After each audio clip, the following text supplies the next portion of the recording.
So what's up guys? Welcome back again dito sa On Point Sports News.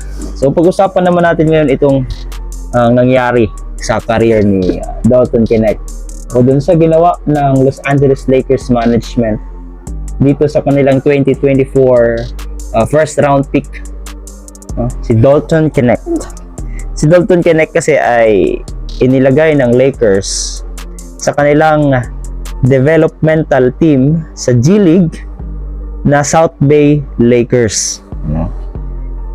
So kumbaga itong si Knecht, wala na siya sa main roster ng Los Angeles Lakers at dinemote siya sa South Bay Lakers kasama ni Aldo Thiero. Pero itong si Knecht ay isang mahusay na NBA player, sa kanyang career ay consistent na 3-point shooter at hardworking player din ito. Hindi din ito ball dominant na player.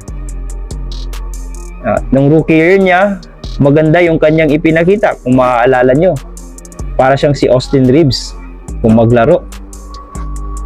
Kaso nga lang, simula nung siya ay nakasama doon sa trade kay Mark Williams ng Charlotte Hornets, yung hindi natuloy na trade, di ba, nung si Knecht napunta na sa Charlotte Hornets, then itong si Mark Williams naman nasa Lakers na, nandun na sila sa mismong team. Kaya lang pinauwi itong si Mark Williams dahil nga daw sa mga injury, Kaya hindi natuloy yung trade na yon at pinabalik itong si Dalton Knecht sa Los Angeles Lakers. Simula noon, hindi na naging maganda yung kanyang performance as a player ng Los Angeles Lakers. Pero mahusay na player ito kung gagamitin lang talaga ng head coach, ng coaching staff. Mahusay na player ito. May potential din sana ayon sa mga NBA analyst. May potential na player itong si Dalton Knecht. Kaya lang sa 25 games ngayon ng Los Angeles Lakers, 20 lang yung nailaro ni Dalton Knecht. Meron siyang DNP, So bali yung tatlo ay siguro injured siya noon, or at itong last 2 games nila noon nung nasa Lakers pa siya, nasa main roster pa siya, ay meron siyang DNP. Ang meaning ng DNP ay did not play, hindi pinaglaro ng coach. Coach DNP. Hindi siya pinaglaro ng kanilang head coach na si JJ Redick.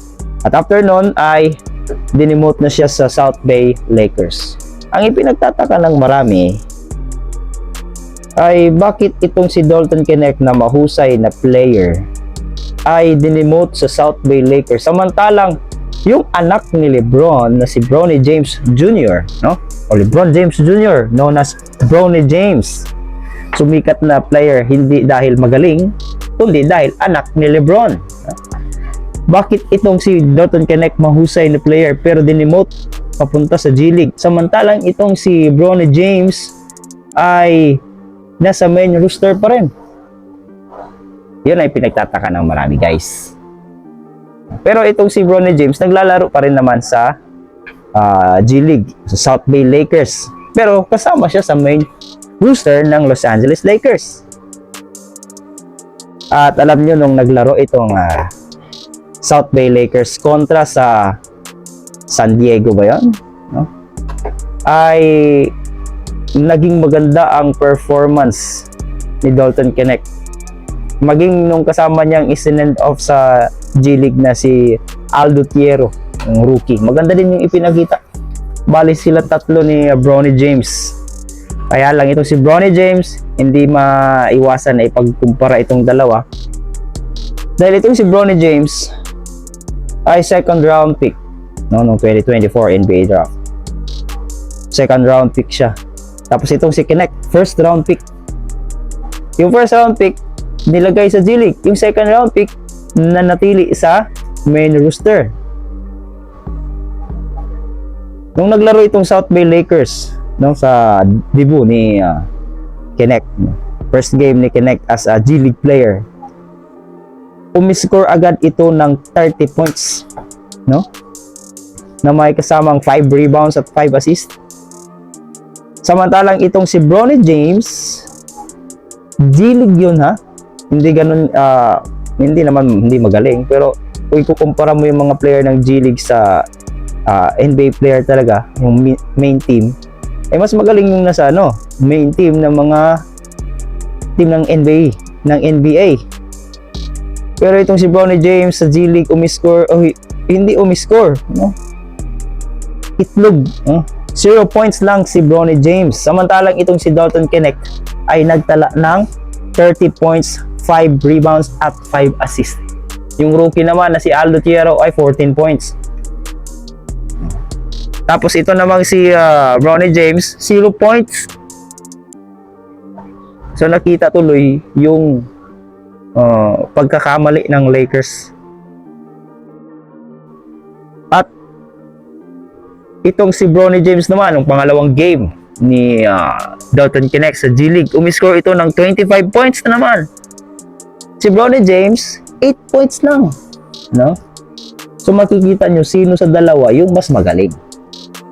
Pero yung mas magaling na si Dalton Kinect na demote sa G League. Samantalang yung si Bronny James ay nasa main roster pa rin. Nasa main lineup pa rin ng Los Angeles Lakers. Kaya siguro itong si Bronny James ay maraming bashing na natatanggap dahil sa ginagawa ng Los Angeles Lakers sa kanya, no? Sa pagsulsul naman ito ng kanyang tatay na si LeBron James. Kaya lang naman ito na natili sa Los Angeles Lakers main roster ay dahil anak siya ni LeBron.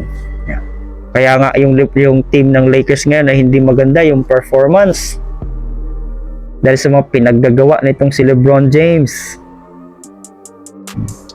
Kaya kasalanan din ni LeBron James kung bakit nababash itong si Bronny, yung kanyang anak. Kasi pinagpipilitan niya itong si Bronny na ipasok sa main team ng Los Angeles Lakers. Gayong hindi naman talaga kagalingan itong si Bronny James kung ikukumpara sa iba pang mga player na mas deserving ng spot sa main team. So yan lang muna guys yung ating video for today. At kung ano yung masasabi ninyo dyan sa pinaggagawa ni LeBron James sa Los Angeles Lakers, ay paki-comment na lang dyan sa baba. At kung gusto nyo pang makinig ng mga ganitong usapan at sports balita, ay patuloy nyong subaybayan ang On Point Sports News. Peace!